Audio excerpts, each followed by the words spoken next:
ધાંગધ્રા શહેરમાં માનવતાના નૈતિક મૂલ્યોને જીત અપનાવતી એક ઘટના સામે આવે છે। રાણા પરિવારની દીકરી ધાંગધ્રા તેના પિતાના ઘરે આવેલ હોય છે અને શાક લેવા માટે માર્કેટ જાય છે, જ્યાં તેના 5 તોલાના સોનાના સાંકળ પડી જાય છે। ત્યારે સલીમભાઈ ગાચીનો સંપર્ક થતા સોશિયલ મીડિયાના માધ્યમથી એક મેસેજ વાયરલ કરવામાં આવે છે।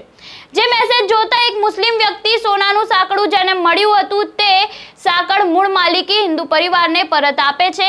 કેવી રીતે મુસ્લિમ પરિવાર હિન્દુ પરિવાર સુધી પહોંચે છે અને કેવી રીતે સાંકળ પરત કરે છે તે આપણે વિગતે વાત કરીએ। વૈષ્ણવજન તો તેને કહીએ જે પીડ પરાઈ જાનાને રે। નમસ્કાર, હું આપની સાથે પ્રિયા નાયક, આપનું નવજીવન ન્યૂઝમાં સ્વાગત છે। ઘોર કળિયુગમાં માનવતાની એક મિસાઇલ કાયમ કરી નાખે તેવી ઘટના સામે આવી છે। માનવતામાં પ્રભુતાનો વાસ છે, પણ આ ઘોર કળિયુગમાં માનવતાને દીવો લઈને પણ ક્યાં શોધવા જવું તે મોટો પ્રશ્ન છે। ત્યારે ધાંગધ્રા શહેરમાં ફરી એકવાર માનવતાના નૈતિક મૂલ્યોને જીત બતાવે તેવી એક ઘટના સામે આવી છે।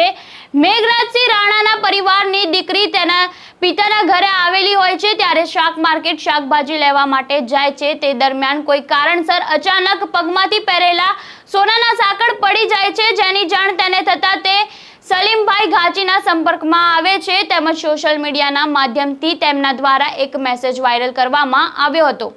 જે મેસેજ જોતા એક મુસ્લિમ પરિવારના વ્યક્તિ કાળુભાઈ એમજીભાઈ સુમરા, જેમને સોનાનું સાંકળ મળ્યું હતું, તે સાંકળું લઈને ધાંગધ્રા પોલીસ સ્ટેશન પહોંચે છે। સીટીપીઆઈ એમયુ મસીના હાજરીમાં મૂળ માલિકી મેઘરાજસિંહ રાણાના પરિવારને આ 5 લાખની કિંમતનું સોનાનું સાંકળું મુસ્લિમ પરિવારે પરત આપ્યું હતું। જ્યારે સોનાનું સાંકળું પરત કર્યું હતું ત્યારે સોનાને જોતા મેઘરાજસિંહ રાણાના પરિવારની આંખોમાંથી હરખના આંસુ છૂટ્યા હતા। તેમજ આ અંગે શું કહી રહ્યા છે પીઆઈ એમયુ મસીની તે આપણે સાંભળીએ। 16 તારીખે સાંજે 4:30 ને 4:30-5 વાગ્યાની આસપાસ મંદાકીની બા દશરથસિંહ શાકભાજી માર્કેટ ખાતે આવેલા હતા। એમના પાસેનો સોનાનો સાંકળો જે હતો એ કોઈ કારણસર તૂટી અને શાક માર્કેટમાં પડી ગયેલો હતો, જેની જાણ તેમને થતાં તેમને પોલીસ સ્ટેશન અને બીજા જે સોશિયલ મીડિયામાં છે સલીમભાઈ ગાચી કરીને એમને જાણ કરેલી। સલીમભાઈ ગાચી સોશિયલ મીડિયામાં એની પ્રસિદ્ધિ કરી, જે આધારે આ જે સાંકળો જે પડી ગયો હતો એ ધાંગધ્રાના જે કાળુભાઈ અહેમદભાઈ સુમરા કરીને છે એમને મળી આવેલો હતો। એમને જે શરૂઆતમાં તેમને સમજ્યો કે આ વસ્તુ ખોટી છે એમ સમજીને ઘરમાં પડી રહી હતી। પછી જ્યારે એમને ખબર પડી કે આ વસ્તુ આવી છે એટલે એમને સલીમભાઈનો કોન્ટેક્ટ કરી અને આ જે મંદાકીની બેન છે એમના ભાઈ મેઘરાજસિંહ દશરથસિંહ જાડેજાનો સંપર્ક કરી અને આ સાંકળો એમને આજે અત્યારે પોલીસ સ્ટેશન ખાતે એમને પરત આપવામાં આવેલો છે।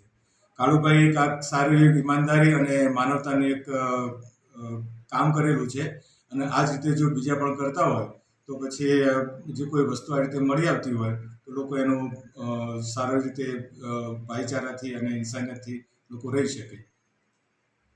તો આપણે સાંભળ્યા પીઆઈને। માનવતા એના નૈતિક મૂલ્યોમાં આજે પણ દરેક માણસમાં જીવે છે, પણ જરૂરી છે માત્ર પ્રોત્સાહન આપવાની એમ બતાડતા આ કિસ્સો પ્રામાણિક સાથે માનવતાના દર્શન થતા દેખાઈ રહ્યા છે। ત્યારે આ કિસ્સાએ ધાંગધ્રા શહેરમાં હિન્દુ મુસ્લિમની એકતાની એક મિસાઇલ કાયમ કરી છે। ત્યારે આપનું આ ઘટના અંગે શું કહેવું છે અમને કમેન્ટ બોક્સમાં આપના મંતવ્યો જરૂરથી જણાવજો અને આવા વધુ સમાચાર માટે જોડાયેલા રહો નવજીવન ન્યૂઝ સાથે। તેમજ વિડીયોને લાઈક, શેર, સબસ્ક્રાઇબ કરવાનું ભૂલતા નહીં। વૈષ્ણવજન તો તેને કહીએ જે પીડ પરાઈ